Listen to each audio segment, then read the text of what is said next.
We come now to one of the rarer delights to be found in our study of English literature. Hamlet's soliloquy as envisioned by Shakespeare. Denham, read.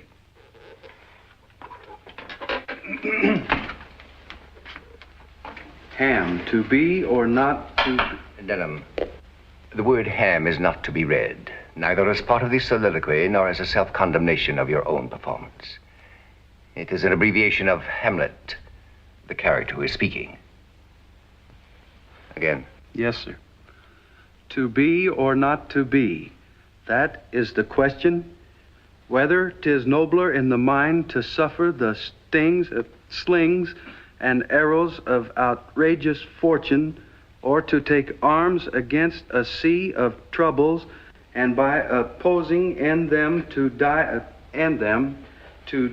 Enough. Ladies and gentlemen, I identified Hamlet's soliloquy as one of the rarer delights to be found in our study of English literature.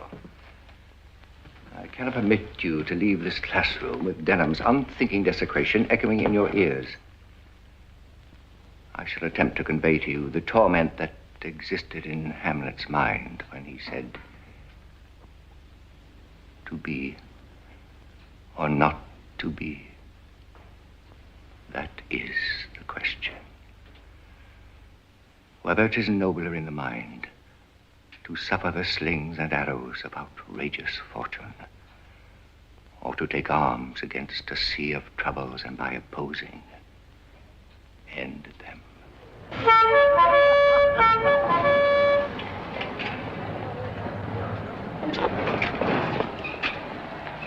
Old Ironheart, we salute you. May your luncheon remain forever in your throat.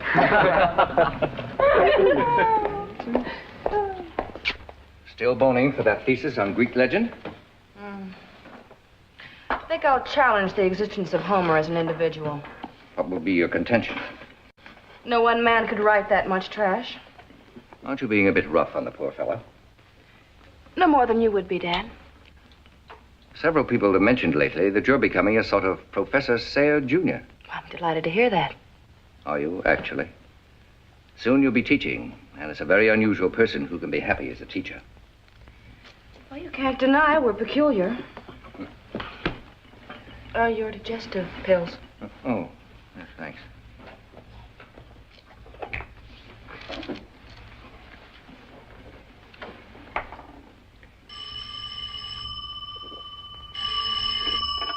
Hello? Yes? Who shall I say is calling? It's for you, Miss Carol, Mimi. Why's she calling me? I prefer her to even nod to me.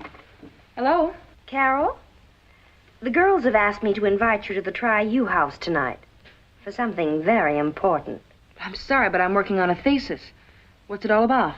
All I can tell you is that there is something very special we have to show you. And you must be here by 8 o'clock. That's all I can tell you, except it'll be a night you'll never forget. Fine. Remember, no later than 8. Bye.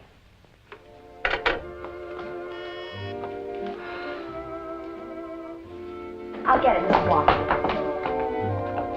Carol, I'm so glad you could come. Why did you want me? You'll see. Hi, Carol. Come on in. Yeah, we've been waiting for you. Here you are, front and center, our guest of honor. Is this your idea of a joke? Having me drop work and walk halfway across town to watch this idiot's delight? It's no joke. This is something the whole campus is arguing about, and you're here to settle that argument once and for all. Hey, Hank, turn on the set. Why all the mystery? You'll see, you'll see. Now settle down, everybody. Prune nectar, prune nectar. What you need is prune nectar. The luscious royal nectar of the prune. Just savor the flavor. You'll do yourself a favor if you drink prune nectar morning, night, and noon. It's fortified with vitamins to give you energy. It's guaranteed to magnetize your personality. Prune nectar, prune nectar. What you need is prune nectar. Delicious royal nectar of the prune. Skål! If you want to be a regular guy, better get prune nectar soon.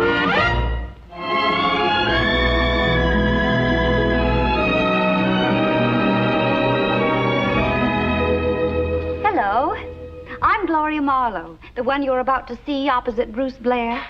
Just think, our pictures were made more than 20 years ago, and their stories are still as romantic and timeless as these exotic perfumes here before me.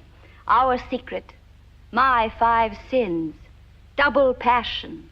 Well, more about the product later. Tonight, I give you Bruce Blair, the original Dreamboat, in The Return of El Toro. Quiet, quiet.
Dreamboat.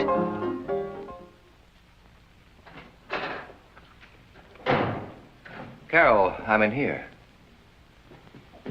Carol. Carol, what's the matter?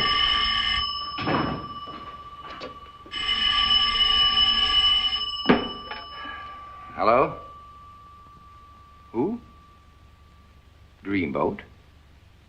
Is it a person you want? No, you're mistaken. There's no Dreamboat here. You must have a wrong number.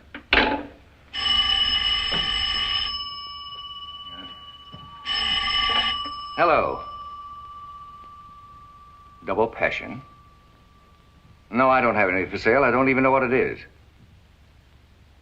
What do you mean, our secret? Who is this?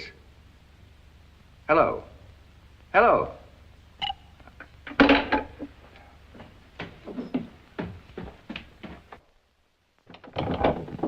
Carol? Carol, open the door. Go away, Dreamboat. Dreamboat? Open this door. Open it immediately.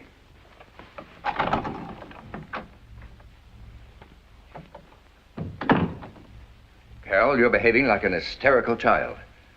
Now, if something is wrong, let's discuss it calmly and intelligently. If something is wrong. I, your own daughter, had to find out your horrible secret from almost total strangers. My horrible secret. You know what I'm talking about. You Bruce Blair.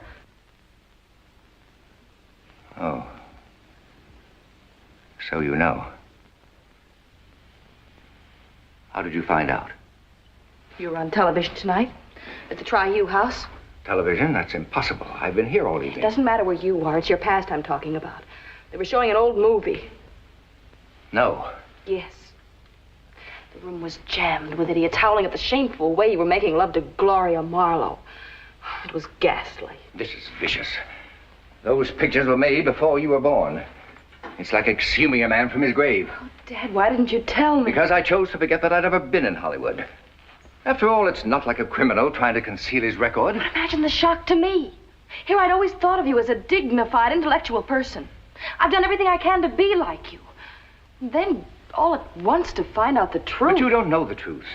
I was a teacher before I became an actor, the same as I am now. The Hollywood interval happened when I met Gloria Marlowe. You married to Mother, then? Of course not. Anyway, against my better judgment, I consented to be Miss Marlowe's leading man. Were you in love with her? The only woman I ever loved from the day I met her till the day she died was your mother. I'm sorry, dear. But how can we face people now that they know that Gloria Marlowe called you Dreamboat? So that's the reason for those calls. She's advertising perfumes with terrible names like Double Passion and My 5 Sins. 5? The way the kids made fun of you. We'll never live this down, never. My dear, I admit this is shocking news to me, but it's only momentary. All right. For a day or so, the students will make their asinine little jokes about Bruce Blair, and then they'll forget it. Do you think so?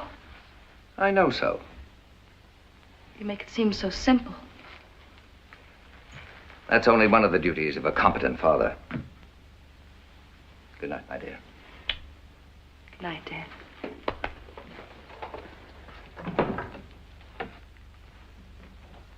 Bruce Blair. The Dreamboat.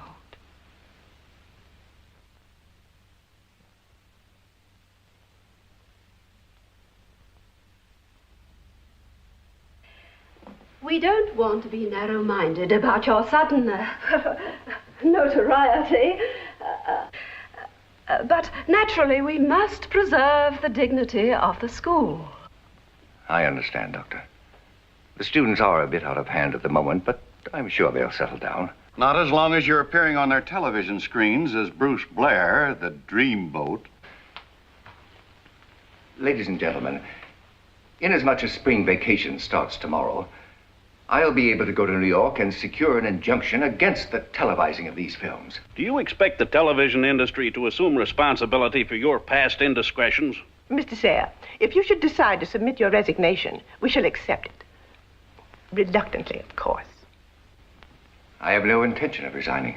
I have been completely happy in my work, devoted to the ideals of education, and, well, I guess some of the ivy on these walls has attached itself to me.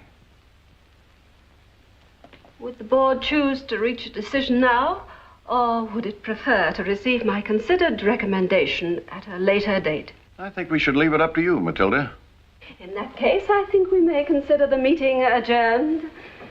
Please wait in my office, Mr. Sayre. Yes, Doctor.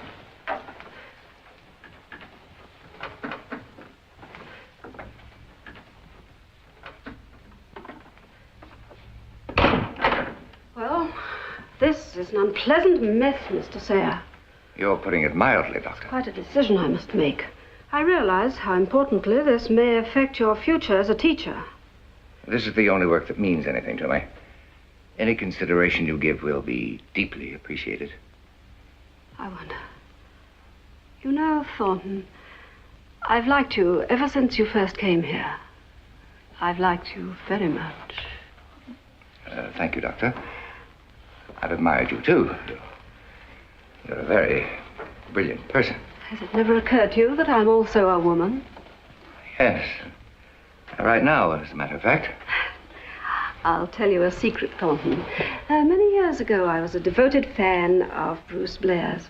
I hated Gloria Marlowe every time he took her in his arms.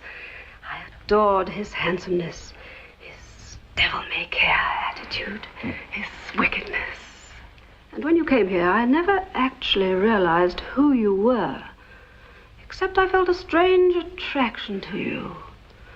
The same as I'd felt for Bruce Blair. And now, finally, I know why. Doctor, get hold of yourself. You rang for me, Doctor? Yes, the doctor rang. I had a fainting spell. Would you bring me some water, please? Oh, of course.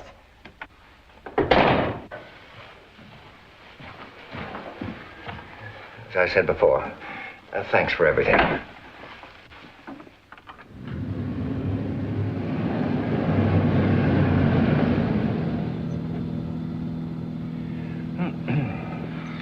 Some fighter you are. You've been dozing ever since we started. I want to be in good shape tomorrow morning. Our time is short. Turn off the road at that diner. We'll have coffee. I don't want you to fall asleep at the wheel.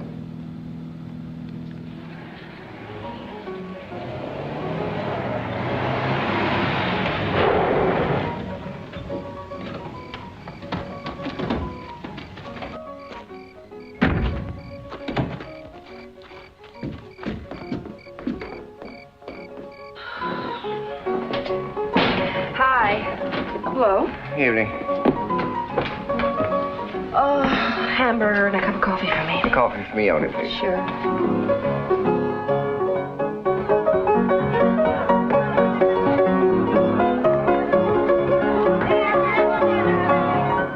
As if we aren't here. The phenomenon of television. It encourages people who dwell under the same roof to ignore each other completely.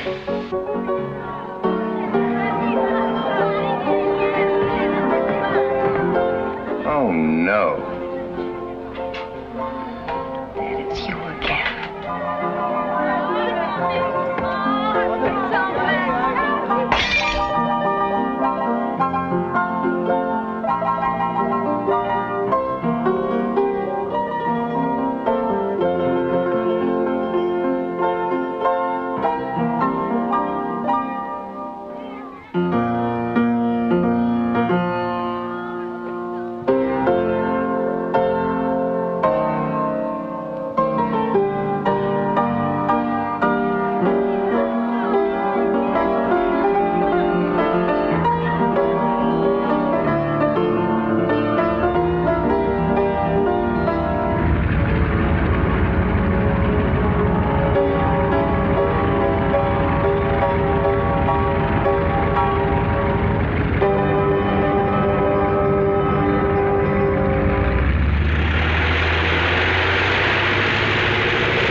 Uninhibited corn. You do win, don't you? With nauseating regularity.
Young lady, as a patron of this so-called cafe, I have the right to take my coffee with or without television.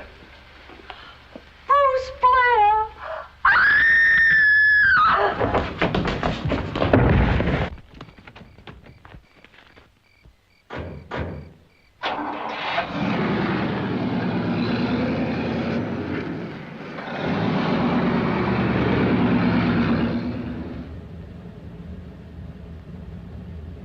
You sure those pictures were meant to be shown to the public?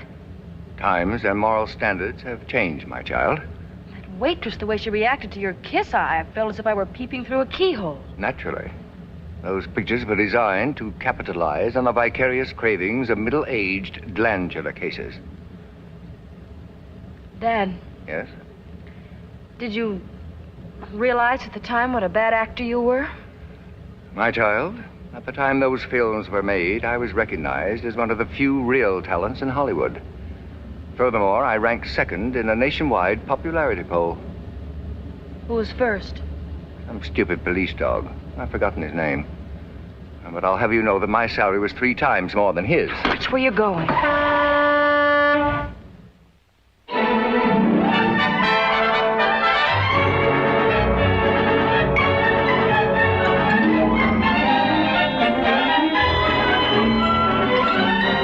Good morning. I'd like to speak to Mr. Levitt, please. I'm afraid he's not in yet. Who's calling? Thornton Sayre. And the elevator operator told me he arrived at a little after 9. What is the nature of your business? I'm here to see Mr. Levitt about Bruce Blair. You're Bruce Blair. Kindly announce me to Mr. Levitt, please. Yes, sir. Mr. Bruce Blair to see Mr. Levitt. Mr. Levitt? Yes? There's a man outside, says he's Bruce Blair. Could that possibly be?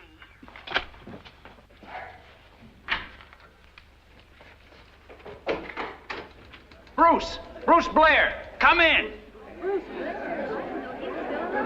No. Bruce, I've been looking for you all over. I thought you were dead. That's my intention. You hear all this talk? It's about you. Bruce, you're hotter than a firecracker. The name is Thornton Sayre. Oh, yeah. Slip of the lip. This is my daughter, Carol. Well, Carol. You must be pretty proud of the old man, huh, Carol? Yes, he's a great educator. Oh, right you are. If you don't make love like Bruce Blair these days, you're a dead duck. Can't we have a little privacy? Oh, sure. I got an office full of it. Come on in. Please stop handling me in that familiar manner. Looks great, don't he, Dorothy? I mean, when we get him fixed up a little. You can see he's Bruce Blair, all right. I mean, if you know it. My dear lady, your rudeness is exceeded only by that of your employer. I am what I am, and I'm not submitting to any fixing up. We were only talking the way everybody always talks in show business, Bruce. I mean, Thornton, you remember. Sit down right over there, Carol. Bruce, over here, please, huh? You been to New York before, Carol? No, I haven't. Ah. Dorothy, send in Bill Ainsley. Nice boy, Bill. The women love him. And what could that possibly have to do with me? Well, you want to talk business, don't you? We don't want to bore your daughter over here, do we? Bill, I got some nice work for you. I want you to show Miss Miss Sayre around town. I'd be pleased to. This is entirely Mr. Levitt's idea. You know who this is, Bill? I heard outside. I'm very happy to know you, Mr. Blair. Young man, the name is Sayre. Furthermore, you don't know me, and when you do, you won't be particularly happy. Yes, sir.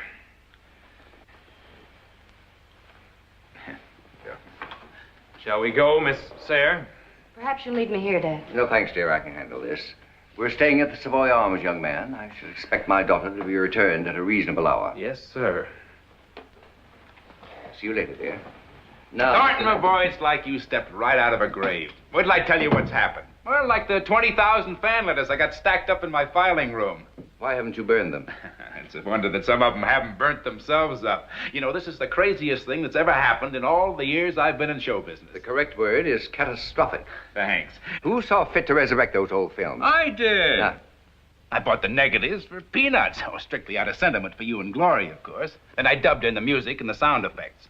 Then this perfume company came along looking for a way to sell their junk on television, and wham! Look at these things I have on the desk. Do you realize you can have your pick as a guest on any of the live television shows for top money? The endorsements that you can collect on. Vitamins, bourbon, canned oysters, underwear. And this'll really kill you. After all these years, 3 nibbles from Hollywood. Mr. Levitt. Apparently, you have no idea why I came here. Dreamboat! Dorothy told me about it. I couldn't believe my ears, but you look wonderful. Now, Blair, if we can just get another one. Yeah, this time with your arms around her. Gentlemen, I was under the impression that I'm in a private office. Oh, what's the matter, darling? This is wonderful publicity. I'm in conference with Mr. Levitt, and I insist upon privacy. Well, I'll see you later, boys. We'll straighten this thing out. Where did they come from? Good newspaper men are always where there's a good story. What do you think of our pal here, crawling out of his hole? Well, I think it's wonderful. Did you ever think this would happen to us again? Washed up for so many years, and then all at once, poof, we're right back on top again. I was telling him of all the offers waiting for him. Well, it's nothing compared to what we can do together. Of course, I've done very well on my own. But people do think of us as a team, and all the show business is open to us again. Oh, darling, thanks for coming back. Mr. Levitt, may I tell you once and for all why I'm here? I have come to stop the showing of those incredible pictures which you so ghoulishly plucked from their grave. You've come to stop them? You mean after all they've done for Gloria, and now what they can do for you, you want to stop them? The sooner the better. Where have you been all of these years? In a cage? You wouldn't understand. But I have been engaged in a profession where I actually am permitted to use my mind. I am a teacher of Latin and English literature at Underhill College. You mean you quit the big dough in Hollywood to go back to that? No wonder we couldn't find him. Who'd ever think you'd be so stupid? I told you you wouldn't understand. But at least you can appreciate that the showing of those old pictures makes it impossible for me to maintain a dignified and respected position as an educator. Oh, wait just a minute. This is my television show you're talking about. What makes you think you can stop it? A fair knowledge of my rights as a citizen and an individual. Reviving these films is a rank invasion of my privacy. You got to think of Gloria. After all, she gave you your first break in Hollywood. How well I remember. There I was, lecturing at the University of Southern California, minding my own business, and she saw me on the campus. Before I realized what was happening, I was in full makeup, wearing a pair of silk tights and brandishing a rubber sword at a former real estate agent from Cleveland. I have thought of you often and bitterly. Why, you ungrateful worm. Mr. Levitt, either you withdraw those pictures from television or I'll secure an injunction. Just a minute. It's not as easy as all that. There's contracts I signed. You got to give me time to think. Sam, I warn you, if you take those pictures off of television, I'll sue you for breach of contract and collect. You see what I mean? From all sides, I'm getting it. That's your problem. I've told you what I expect from you, and you better get busy immediately. Good day.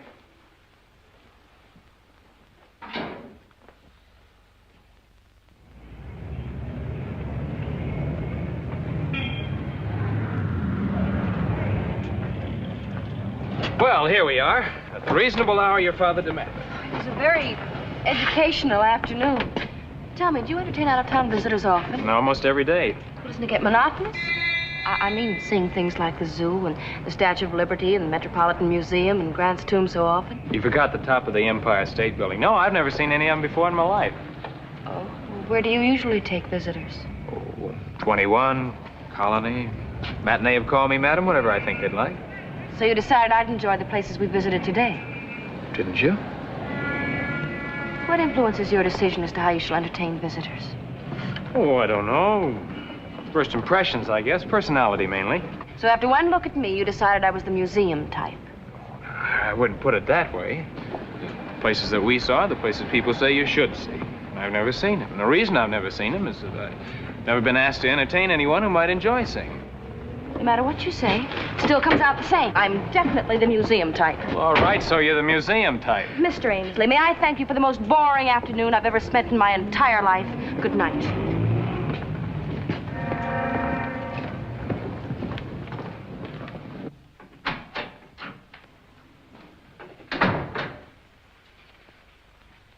Oh, Carol, I was beginning to worry about you. There's no need. I'm the museum type. You're what? Where are you going? Sam Levitt has invited us to dine. He's under the delusion that he and I can come to an agreement about those pictures. From the little I know of him, all he wants is a chance to talk you out of getting that injunction. My dear girl, Levitt could talk to me until he was blue in the face, and all he'd have to show for it would be a blue face. You better touch up a little. No, thanks. I'd rather have dinner here. All right, we'll both dine here. No, you keep your date, please. I'll just have an early dinner and go right to bed. Carol, is anything wrong? No. Well, you seem upset about something. Did you have any trouble with that young upstart from the agency? Are you kidding? How could I possibly have trouble with any man?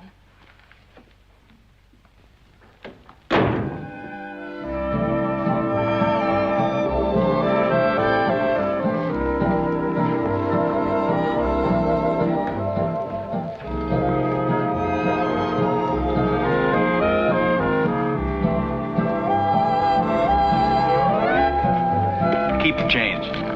Mr. Levitt. More coffee, gentlemen? No, thank you. Bring us 2 brandies. Your best. Yes, sir.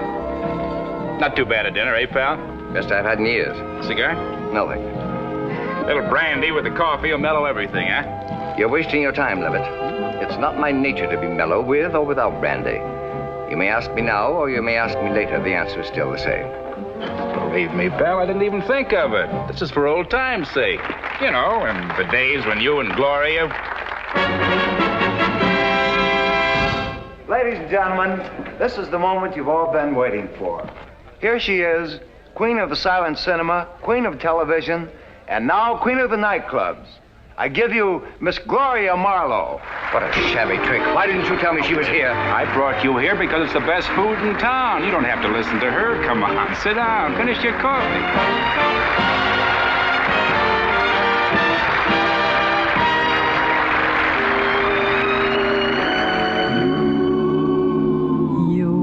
Never know just how much I miss you. You'll never know just how much I care. You are the theme of all my dreaming. And if I tried, I still couldn't hide my love.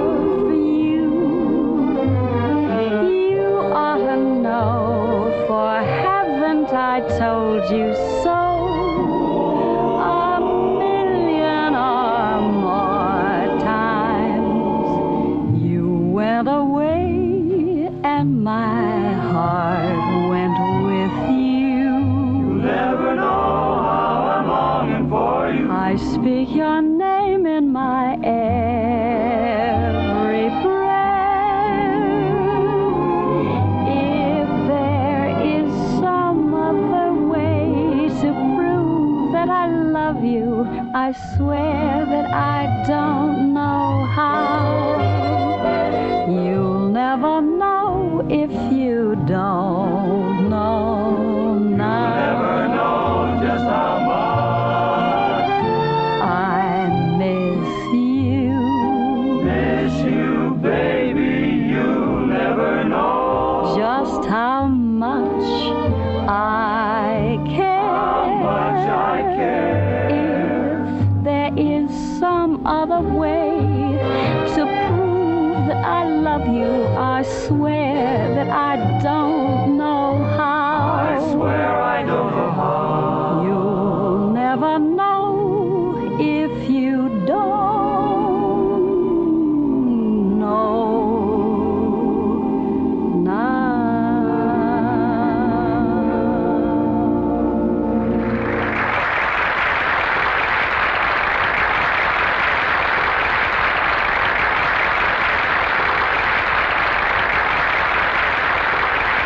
Thank you.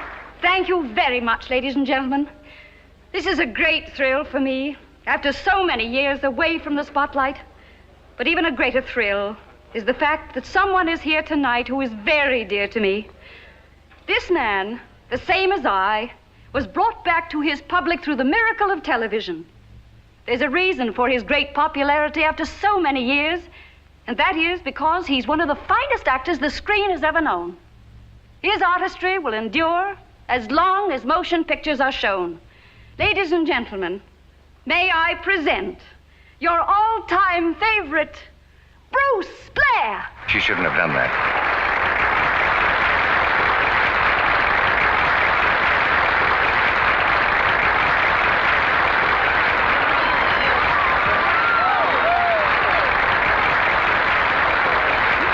Cheerfully strangle you for this. How sweet of you.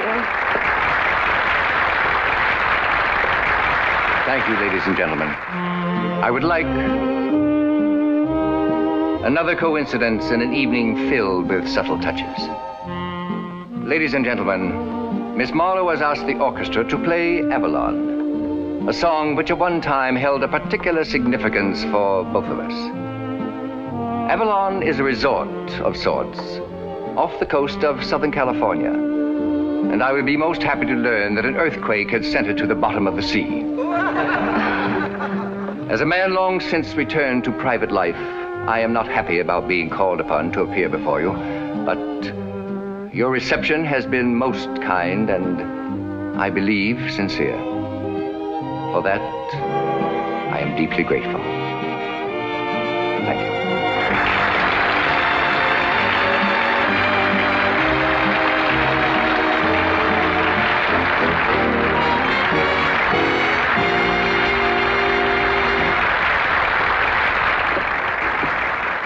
What am I doing here? What a shabby trick you played on me. I should have stayed at my table and let you stew in your own double passion. Come inside, please. I had no idea you'd be here tonight. Nothing was planned. I merely said and did what was in my heart. Won't you sit down?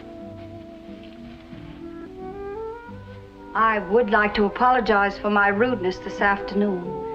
Perhaps if you knew all the circumstances, you'd understand why I blew up when I found out why you were in New York. I need this work, darling. I need it desperately. I'm not interfering with this engagement. I'm merely fighting what you're doing with our pictures on television. How long do you think there'll be other engagements if these pictures are stopped? Come in. Mr. Levitt left a message. He's sorry, but he had to go to his office to take a call from London. Thank you. Oh, dear, Sam was going to take me home. Would you? I'll drop you off. Well, that's all I meant. After all, there's no reason why we can't be friends. You wait outside and I'll be dressed in just 1 minute.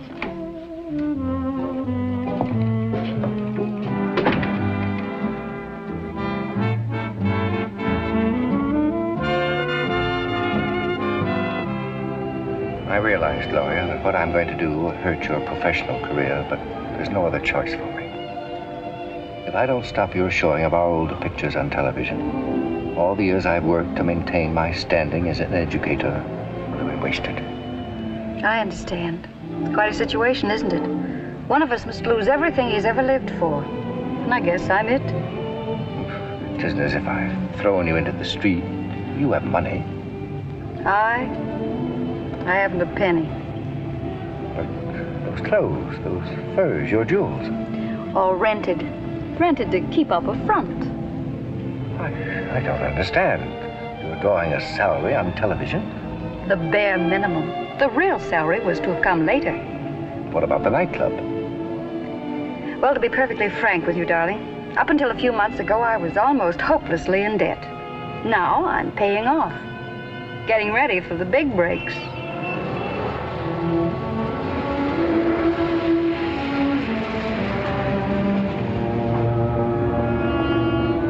Why has he stopped here? Because this is where I live.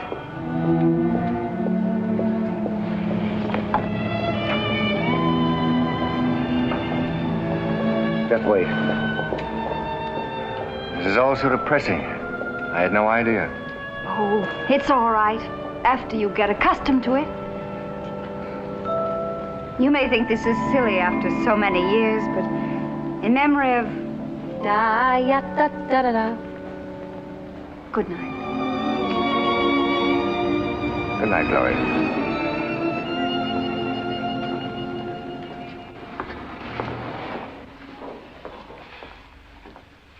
Well, lady, you sure you got the right address? Oh, dear, there must be some mistake. Would you be kind enough to call a cab?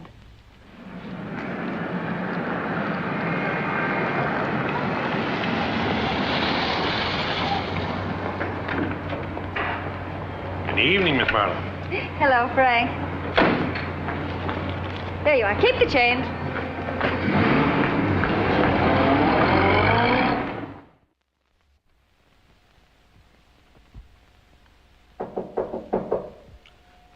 Come in. Good morning, dear. I would have ordered breakfast for you, but I didn't know what time you'd awaken. You were out rather late. Yes. Well, what happened? Happened? As I recall, you were going to tell Mr. Levitt he was wasting his time. I did. Good, now we can get down to business. Business? Dad, what's wrong? Don't tell me you've forgotten why we're here. No, no. Of course not. Well, what is it? What's bothering you? Dad, tell me. It's Gloria, Miss Marlowe. What about her? Did you see her last night? And what if I did? That vulgar woman, I suppose, did everything possible to play on your sympathies. She's not vulgar, and she didn't play on my sympathies. The facts were there for me to see. Carol, come here. If I stop the showing of those pictures, her career is ruined. If you stop them. You know she's deeply in debt, hasn't got a penny to her name, and you should see where she lives. Well, what about us? Are you going to give up your job, your career as a teacher, so she can go on ridiculing you in public as Dreamboat? I don't know what to do. Well, I do. I've made an appointment for you with Mr. Harrington. D.W. Harrington, the lawyer you wanted to see, remember? Of course I remember, and if you don't mind, I'll make my own appointments. He'll see you at 1 o'clock. He'll see me when I'm ready to see him. And if you can't treat your father with respect, at least you can permit him to settle his own problems without interference. But all at once you're acting like a child. That woman's making a fool of you. I'll hold you to account for those remarks later, young lady. Hello. Miss Sayre, this is Bill Ainsley. Oh, it's you. I've been thinking a lot about yesterday. I'm calling to apologize. Apologize for what? I'd say everything was extremely proper. Well, I'd like another chance to do right by you this evening. This is your Mr. Levitt's idea, no doubt. No, it's entirely mine.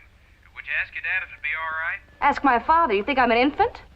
Well, he didn't seem to think very much of me, and I thought maybe if you... What he thinks of you is his affair. I'll do as I please. I'd be delighted to have dinner with you, Mr. Ainsley. Fine. I'll call for you for dinner at 7 and anything you'd like to do later. Well, thanks. Thanks a lot. Goodbye. Goodbye. Ask my father.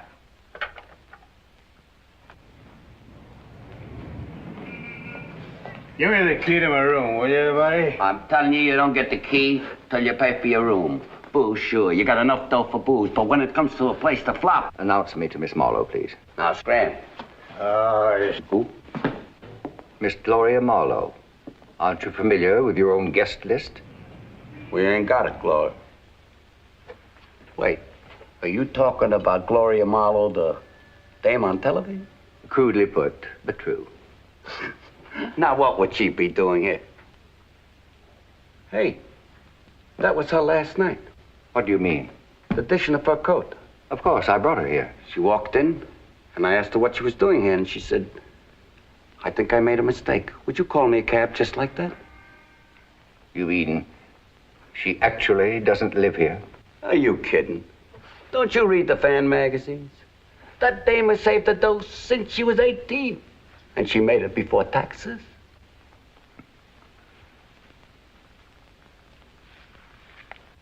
Hi.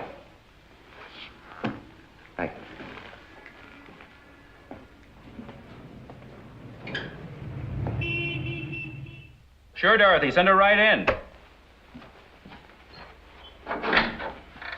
Come in, honey. I'm sorry I had to leave you and Sayre last night. I'll bet you are. You framed me. You knew I'd do anything on earth to keep those films on television. How'd you make out? I can't be sure yet, but I have a hunch the Dreamboat is going through a change of mind. Wonderful, wonderful. How'd you work it? Oh, there's certain things a woman doesn't like to talk about. Oh. Excuse me. Yes? Mr. Sayre is here, Mr. Levitt. Tell the girl to send him right in. I don't care what you did, honey. It worked. Oh, maybe you'd better let me wait outside while you talk to him. You stay right where you are. We three have got deals to talk over. Big deals. Come in, my boy. Come in. I'm sorry I had to run out on you and That's Gloria. quite all right. I understand. Good morning. Good morning, darling. I'm delighted you're here. Now we can get everything settled at once. Fine, fine. You're a smart man, my boy. I knew you'd see the light. Yes, finally I saw the light. First, concerning my original desire to have my motion pictures withdrawn from television. So what? Everybody goes off half-cocked sometimes. As 1/2 hour ago, I instructed my attorney to secure a restraining injunction. You're filing suit? No. Yes, my boy, definitely yes. But last night Last night, Miss Marlowe, you gave one of the poorest performances of your entire career, which is quite an achievement. No, just... And yours was even worse. Do you think that for one moment I was taken in by that overripe rendition of Bertha, the sewing machine girl? Or that shabby hotel routine? or that bilious display of sentimentality. Now you... Oh, da. Oh, no. I beg your pardon. I'll see you two charming characters in court. What a job of fixing you did. Something's happened to him. He wasn't like this last night. Well, Sam, you've got to stop him. He's going to ruin us. You think you're giving me information I don't know? Yes? Dorothy, get me my lawyer. You'd better get your lawyer's lawyer.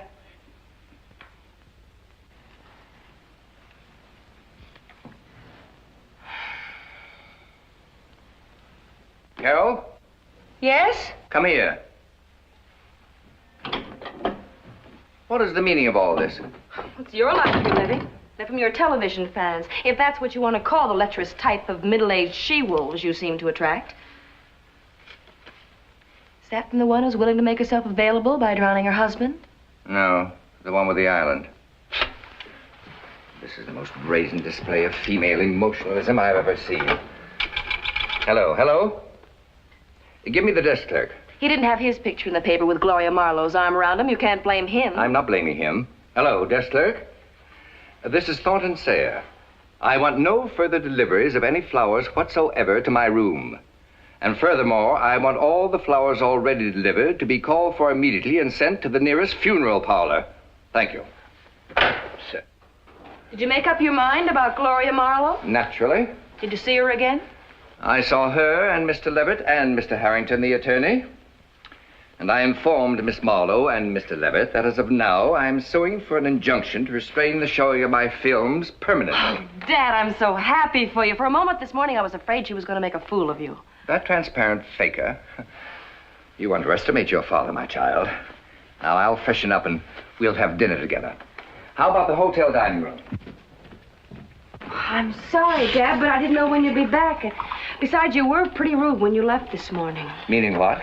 I have a dinner engagement. But with whom? The only person you've met is that impossible Bill Ainsley.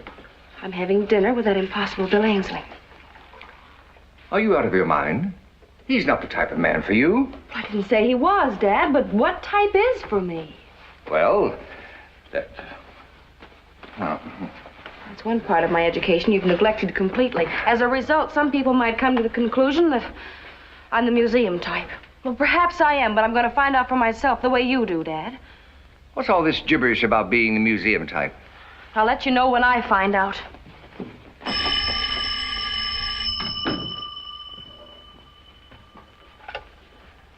Hello?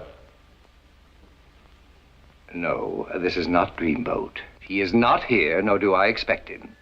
He sailed for Borneo. Why does anyone go to Borneo? To hunt heads.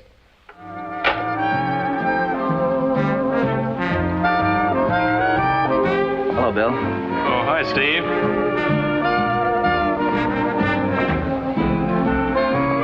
Hi, Bill. Hello, Warren.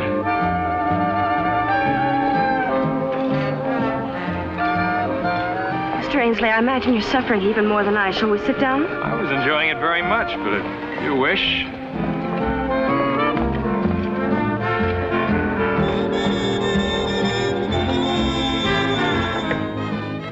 Thank you. Good night. Good night, Carolyn. Good night. Well, it's still early. Is there any other place you'd like to go?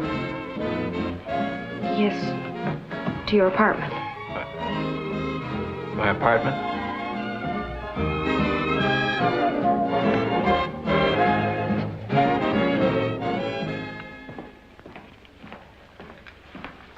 You enjoyed your dinner, Mr. Blair? I enjoy nothing when I'm addressed as Mr. Blair. Tonight, the Exotic Perfume Company is happy to present another Dreamboat. How much these glasses, please? $1.02 a tax. The flag. In this epic story of the Foreign Legion, Bruce Blair plays $1. unrobed, the dashing sergeant in love with a cabaret girl. One. Played by... 2. Yes, With 2. tax. Thank you.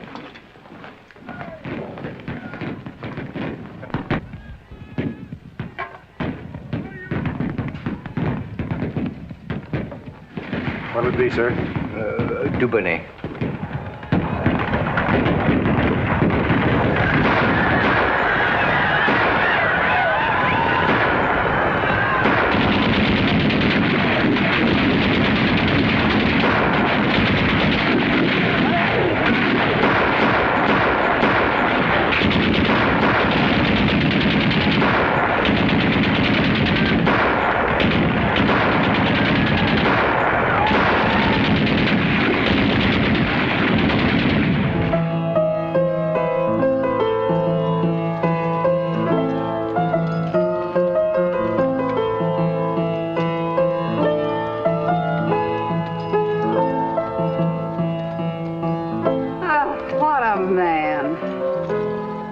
what I am. Watch your tongue, sir. What'd you say, Bud? Nothing. Nothing at all.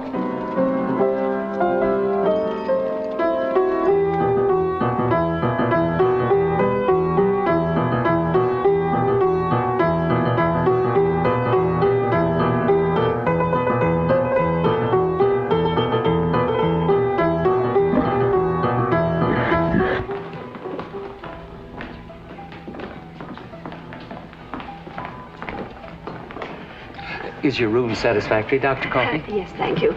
Could you tell me where I might find Mr. Sayre? He stinks. I beg your pardon. Beg my pardon? What did you do?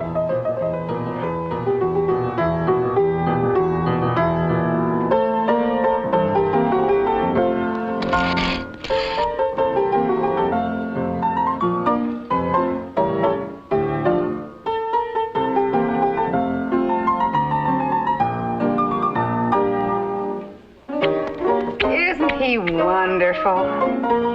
What do you want from me? Every time I come home from work, I should slobber over you like that drip?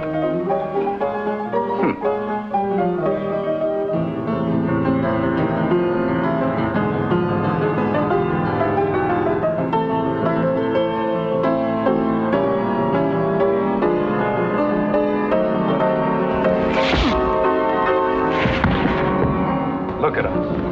I could lick that drink of water with both hands tied to my feet. You think so?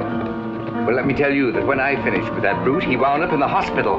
Hey, it's Dreamboat in the flesh. You're the guy that's been messing up my life. Why, I ought to punch your teeth down your throat. Herman, you promised. I promised nothing.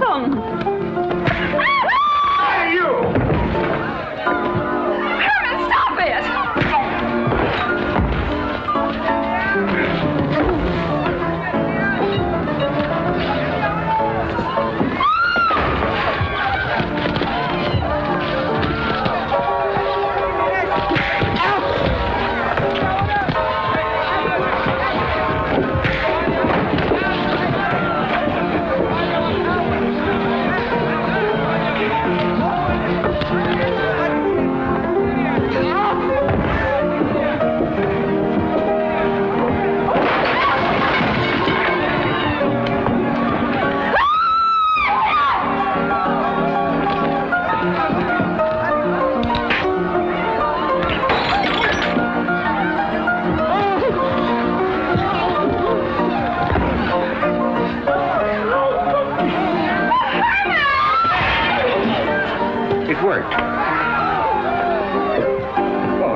Stand where you are.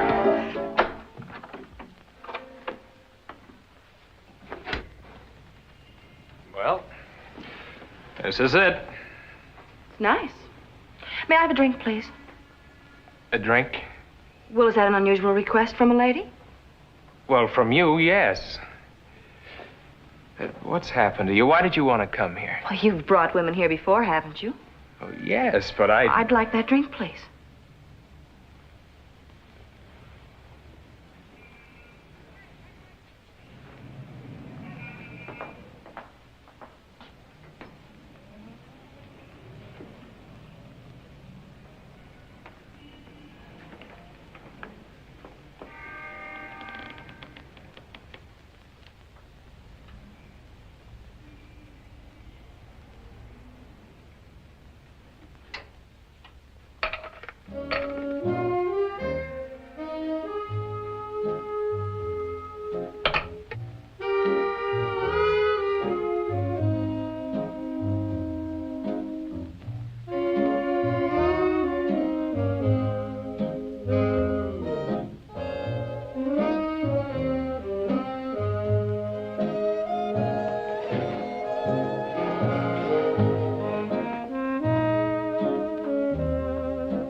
Warm in here.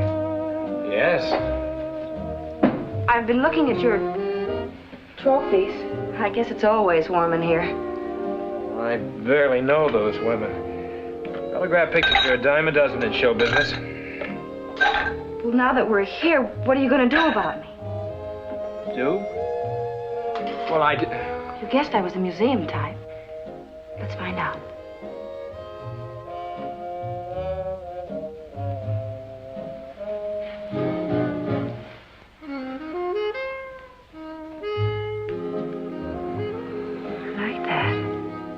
I liked it very much. So did I.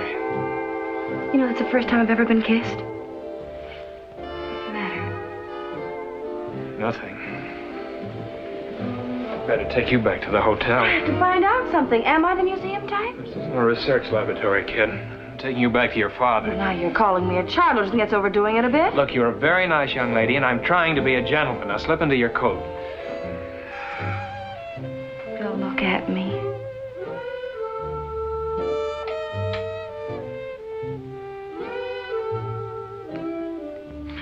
I said slip into your coat. Why? I don't trust my own willpower. But you still haven't told me. Am I the museum type? If you are, I've been spending an awful lot of time in the wrong places.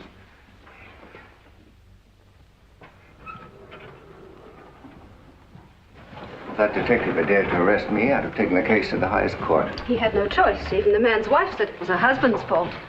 The woman seemed quite infatuated with you. Not with me, with that idiotic character, Bruce Blair. What brings you to New York? Bruce Blair, come in. I must talk to you. Why, this room is right next to mine. Yes, a coincidence. Step inside, please.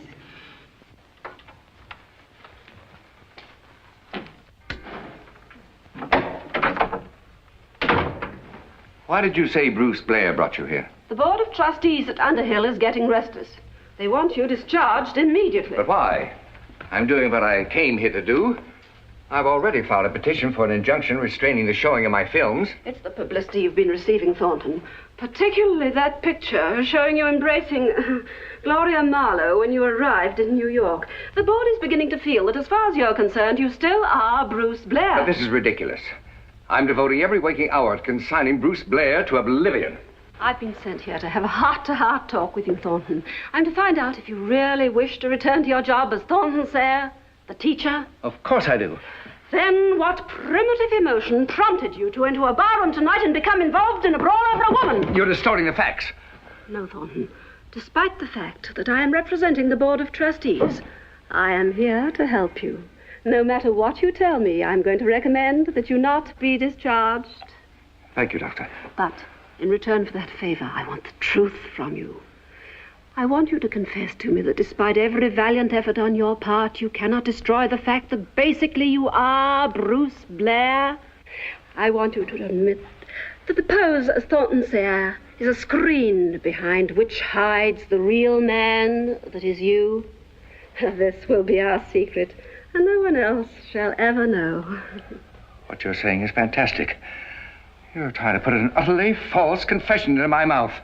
No, you listen to me. You're hurting My me. name isn't Bruce, and I can take only so much of this tommy rot. I know, and then the real you comes Will you through. forget this nonsense and listen? Don't touch me, you beast. Good night, Doctor. I'll talk to you when you're not so tired.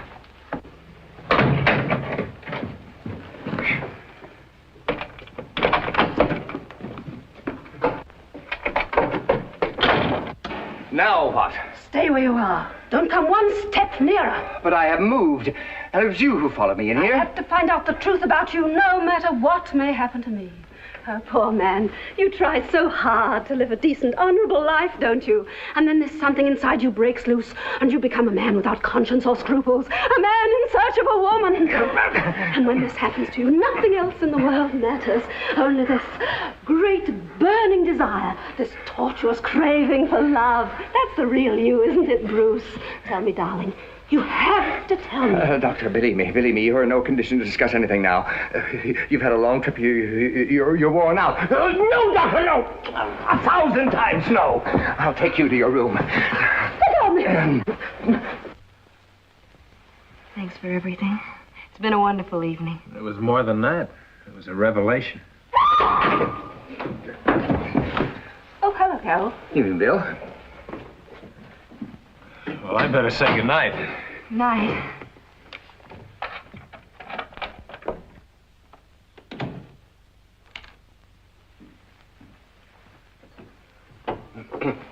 Carol, I don't know what came over Dr. Coffey. She fought me like a madwoman. Maybe you rushed things. Rush things? Are you insinuating that I was making advances to that neurotic spinster?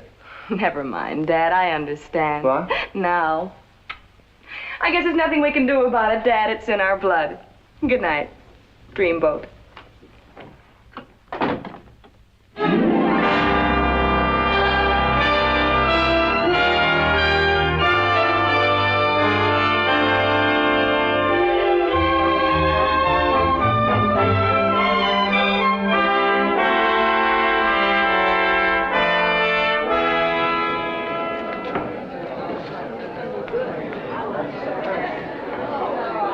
I think that would be the best method.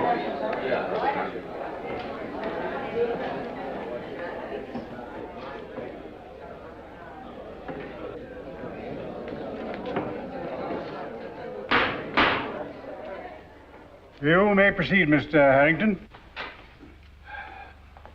Your Honor, it is our intent to prove that there should be granted a permanent injunction against the showing of my client's motion pictures on television.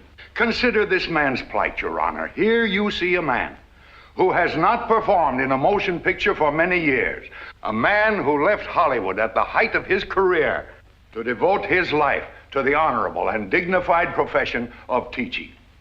Then now, suddenly, this man's privacy is invaded by merciless commercial interests who are wantonly destroying his teaching career by reviving his old motion pictures on television and identifying him as Dreamboat. Give this man the right to live the lawful and commendable life of his own choosing, Your Honor. We ask that you return to him one of the most priceless possessions of every American citizen, his rights of privacy. Thank you, Your Honor. You overdid it. I'm not an unwed mother lost in a snowstorm. Is counsel for the respondent ready? Well, if it pleases Your Honor, I shall dispense with the theatrical emotionalism displayed by counsel for the petitioner and recite plain facts. Number one is that Thornton Sayre as Bruce Blair appeared in a series of motion pictures of his own free will and was paid for those appearances. Number two is that these pictures were made to be shown to the public, and Mr. Sayre was well aware of that fact. Number three, the medium of television in showing these motion pictures to the public conforms exactly to the purpose for which they were made. What strange thinking moves the petitioner to claim an invasion of his rights of privacy when he performed in these pictures for public exhibition? And beyond that, doesn't he know that motion pictures are the bread and butter of television today, and that a selfish restraint against their showing would endanger the jobs of thousands of honest, loyal Americans now employed by the television industry? Is this what you call dispensing with theatrical emotionalism? Well, I submit, Your Honor, that these are facts. And in conclusion, I offer for your consideration the paradox of a self-professed educator seeking to destroy the greatest educational medium in the world today, television. Your Honor, I resent this windbag's contention that I am seeking to destroy television. Mr. Sayre, you are represented by counsel and are not to speak for yourself at random. I order you to observe proper court procedure. But, Your Honor...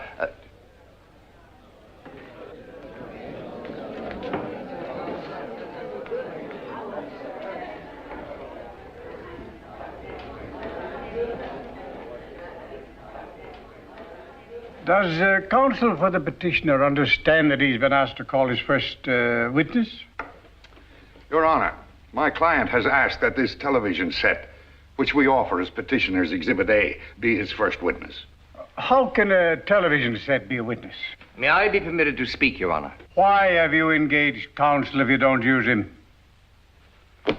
Go ahead. Your Honor, I contend that anyone or anything that can speak with authority in my behalf is my witness. Objection, Your Honor, objection!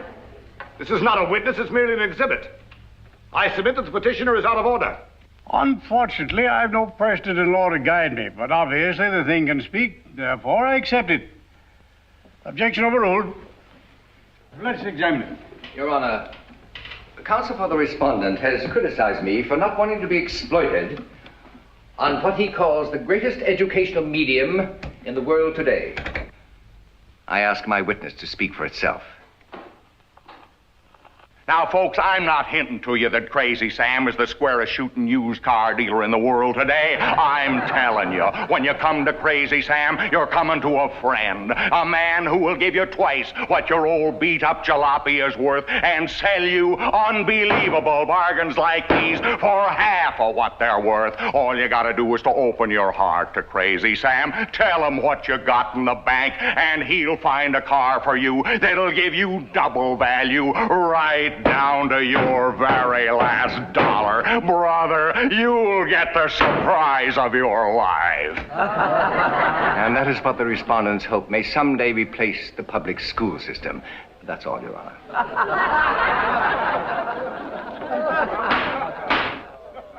Does counsel for the respondent wish to cross-examine the witness? No question, Your Honor. But we must protest that to prejudice the court, the petitioner has deliberately selected a program which would indicate a low standard of quality for television, and we charge that that selection was premeditated. Would the court care to select a channel? Any channel? 6. 6. Now, here is what happens when you use an ordinary hair tonic. The ordinary hair tonic, having no penetrating power whatsoever, rolls down the hair and lies helplessly on your scalp until it evaporates, leaving dry, scaly, irritating particles on the skin.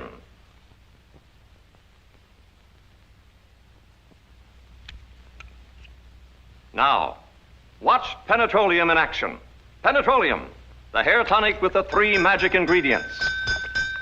First, Penetroleum's magic electro-fibro ingredient, which instantly brings each dull and drooping hair to life. Next, Penetroleum's magic penetrating agent, Cosmotron, bores its way to the food sac at the base of each hair. And finally, Penetroleum's magic Vitalife ingredient, which nourishes the hair back to brilliant, lustrous strength. That's Penetroleum in action. Penetroleum will make you also kissable. Women everywhere will find you irresistible, ravishing, embraceable, dangerous and such, with a head they love to touch. Woo! P-E-N-E-T.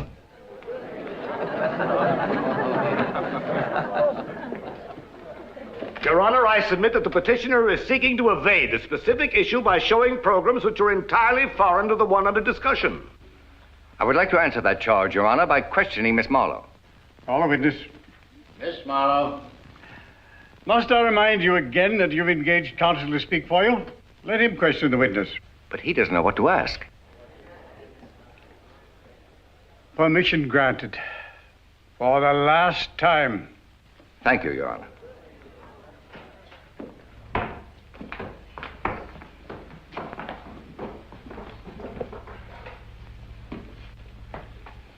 Miss Marlowe, you said that no attempt was made to have me appear ridiculous in your presentation of our old pictures.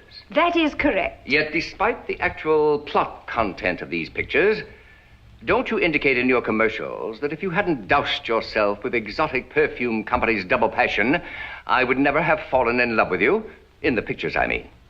That is a small liberty we take in television commercials. It doesn't harm you. It doesn't harm me to state that the moment a woman steeps herself in some foul odor, I am at her mercy.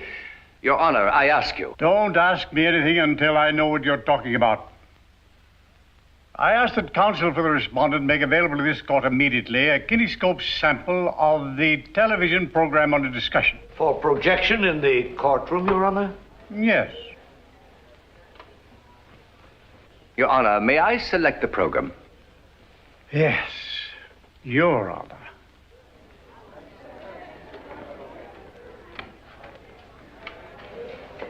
In order not to bore Your Honor, I have selected the last few hundred feet of what is intended to be the next television program for exotic perfumes. Never mind the lecture. Start the picture.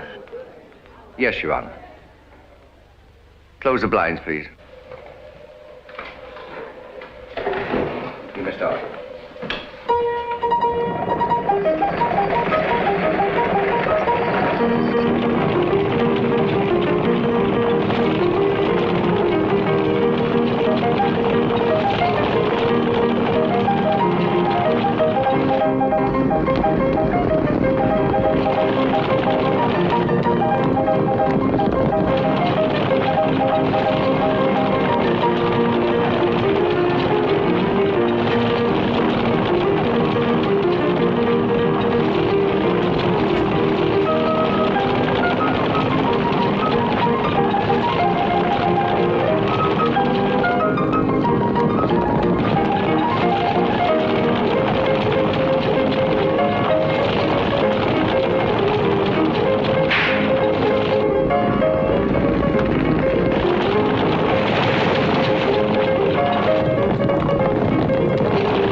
happened?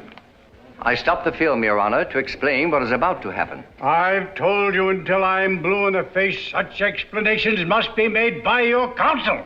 But this is a technical point of which my attorney is totally ignorant. Your Honor, I object to the statement of my client that I'm... My client? What you have seen up to now, Your Honor, is a motion picture as it was originally filmed. What you will see next is a continuation of the same picture, deliberately altered for television, thereby turning me into the world's foremost nincompoop. Proceed.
Carol, is that you?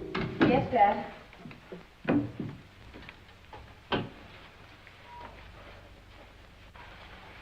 I missed you in court today. Well, I read about it in the papers. Congratulations. It was quite a victory, if I do say so. But I believed in what I was fighting for. That's why I won. What actually were you fighting for, Dad? Why, you know as well as I. You encouraged me all the way. Even gave me a good old-fashioned pep talk when you thought I was weakening. You know why I acted that way? Because you brought me up with a half-baked idea about life and what it's all about. I was blind. It's your fault. Carol, I don't understand you. And I can't understand you. You're a very talented man, Dad, the idol of millions of people, and yet you say all you want to do is to go back to Underhill College where you're completely unappreciated and try to pound knowledge into the heads of students who live only for holidays. You know what they call you at Underhill behind your back? I don't care what they call me, but I'm amazed at your attitude. Carol, what's happened to you since we came to New York? These clothes and your constant dates with Bill. I found out a little about living, Dad, and I like it. I like it very much.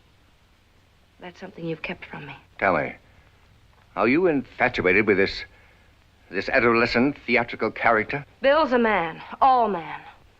Well, you'll forget him as soon as we get back to Underhill. You better start packing right away. We're leaving tonight. I'm not going back, Dad. Bill asked me to marry him. Are you out of your mind? He's not the kind of person for you. I think he is. But you're a brilliant young woman with a wonderful career ahead of you as a teacher. Well, what's that got to do with marriage? Does every female teacher have to be like Dr. Coffee? Carol, I say that you're coming back to Underhill with me tonight. And I say I'm not. You've kept me cooped up there all my life while you posed as a teacher and hid from an outside world that you just didn't happen to like. Well, I like it and I'm staying in it. Where are you going? Back to Bill. I forbid it. Dad, you forget. Despite how much you try to prevent it, I'm of age now. Carol, if you marry Bill Ainsley, I'll have nothing further to do with you as a father. That's the way it should be when a girl gets a man of her own. I wish we had your blessing. But you're acting just as the kids back at Underhill would expect from old Ironheart.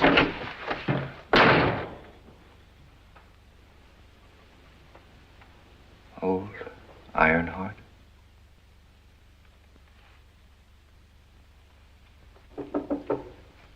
Yes?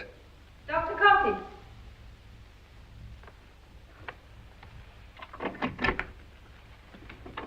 Don't worry, I'll not make a fool of myself again. Sit down, Doctor. You're leaving? Yes, I'm going back to Underhill tonight. Without consulting me? But I've done what I promised the board to do. My picture's off television for good. But I have not made my decision yet. And the board has entrusted this matter to me. Aren't you satisfied with what I've done? This situation has become very embarrassing to me, Thornton. You're well aware that I love you very much. I appreciate your feelings, Doctor. No, you don't. You have no idea what it means to a woman to be hopelessly in love. A woman scorned. I couldn't bear to have you return to Underhill, associating with me and yet despising me. But I don't despise you. I'm really very fond of you. Would you be willing to prove that now? Now. Now.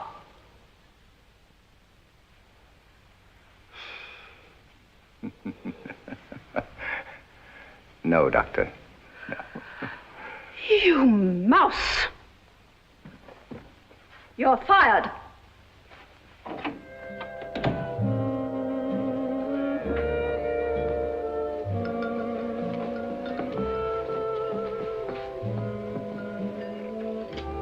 Oh, it's you. Yes. I came to have one last good look at the idiot who wrecked his own life just for the satisfaction of ruining mine. This is the most incredible performance in your pitiful little repertoire. You are entirely responsible for every miserable thing that has happened to both of us. Your order, miss? Nothing, thank you, or you ungrateful, untalented hypocrite. You've never been anything without me. What were you when I found you on that California campus?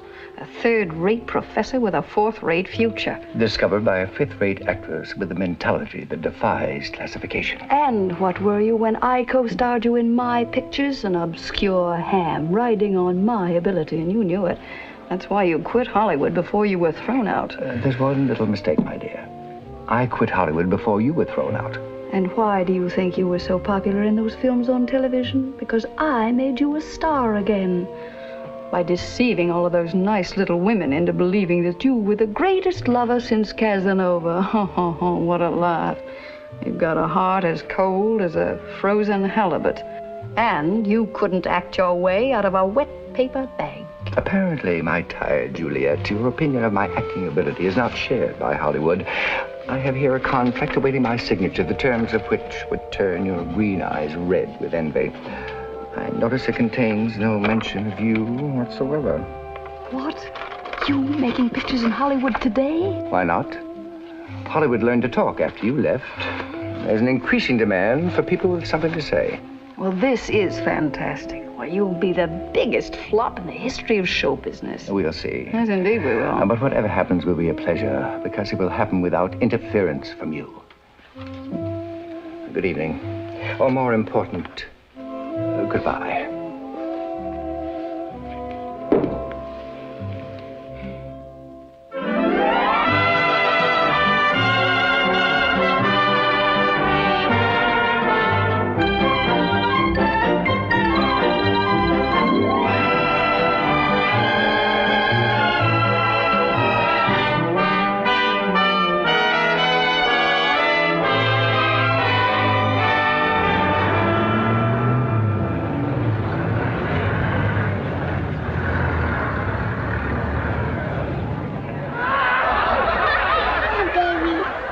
Don't do that again. You will remain seated. Now eat your breakfast. And chew each mouthful 28 times. Not 20, mind you, or 26, but 28 times.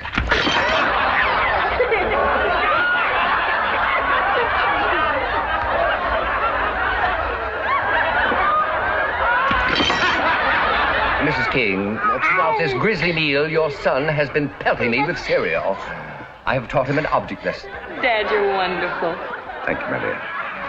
And you, Miss Marlowe, any comment? Oh, I think you're terrific. You've changed your opinion considerably, haven't you? We're going to do wonderful things together, Thornton. We? Yes, I bought your contract from Sam Levitt.